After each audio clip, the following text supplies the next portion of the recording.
The Boondokl Bedtime Stories by Dr. Robert Lefevre. Number 16. As soon as the front door closed behind them, and the Poodle family left to go to the church fete, the Boondokl in Henry's and Beatrice's rooms began to emerge from their nests. As usual, their day began, as their days always begin, with the Boondokl song.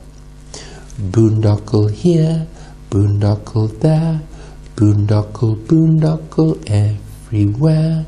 Time to wake up, time to get up, time to go Boondokl hare. The Boondokl didn't really need to sing this song every day, but they just do. Like Dr. Nicola Poodle, they have their way of doing things. Anyway, after they'd all combed their hair and eaten a few nuts and berries and grains to make sure that they kept their wheels nicely oiled from within, they decided, on Sam's suggestion, because he's the largest and most responsible Boondokl, to have a meeting in Beatrice's room and talk about what they wanted to do during the day.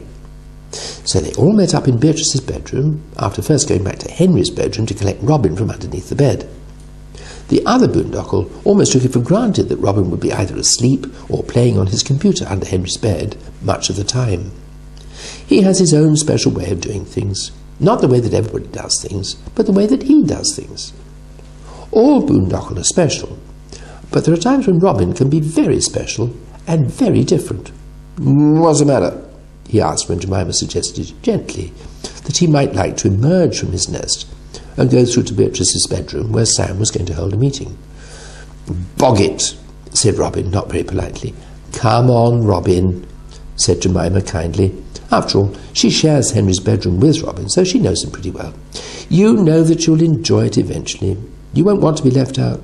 "Bog it," said Robin, wondering through any small picker sticks that he might use to prop open his eyelids.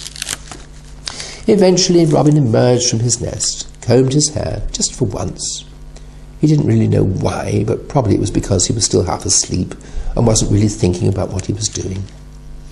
Used his special unfasten program on the door, and skated through to Beatrice's bedroom, where all the other Boondokl were waiting to start the meeting that Sam had said everybody should attend, so that they could talk about what they were going to do for the rest of the day. "Oh dear, oh dear, oh dear," said Chloe, the youngest and most nervous Boondokl. "What's the matter, Chloe?" asked Phoebe kindly. "I heard where the Poodle family are going to go today. They're going to a fate worse than death." "No, Chloe," said Jemima, the clever Boondokl. "It's not that sort of fate.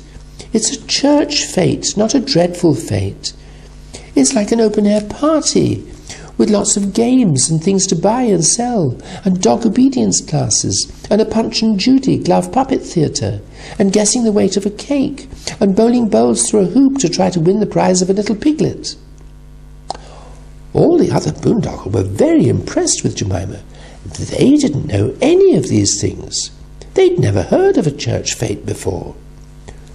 "How did you know all that?" asked Sam, who was really very impressed that Jemima was so clever. I read it in a book," she replied. "Gosh, gosh, gosh, gosh," said all the other Boondokl.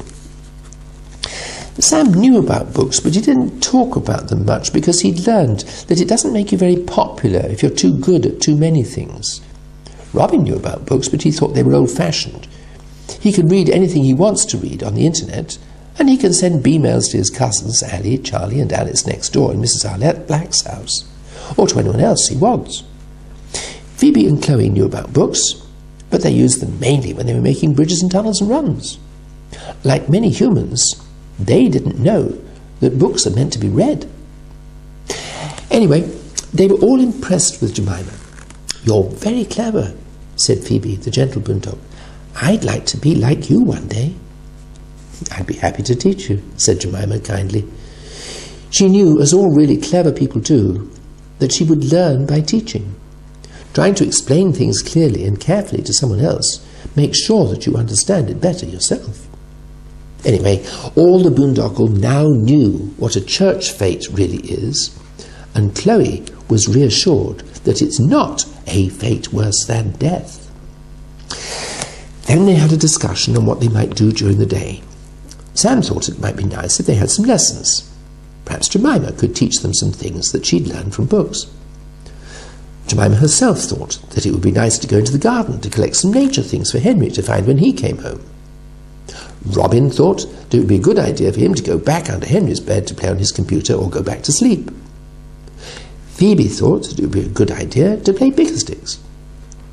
Chloe thought that everybody might like to build some bridges and tunnels and runs, and they could play Follow My Boondock. Then Robin had a big idea. He does sometimes.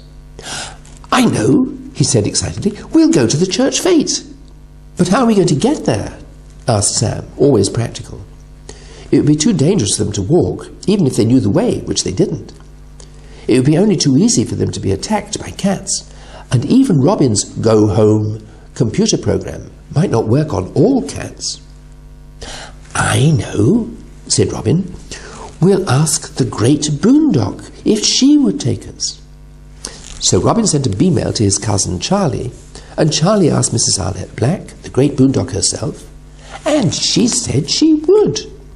"Hooray, hooray, hooray, hooray, hooray!" said all 5 Boondokl, although Chloe, the youngest and most nervous of the Boondokl, didn't seem entirely convinced. "No, Chloe," said Phoebe, the gentle Boondock, reminding her. "We're going to the church fete, not a fate worse than death." To be continued.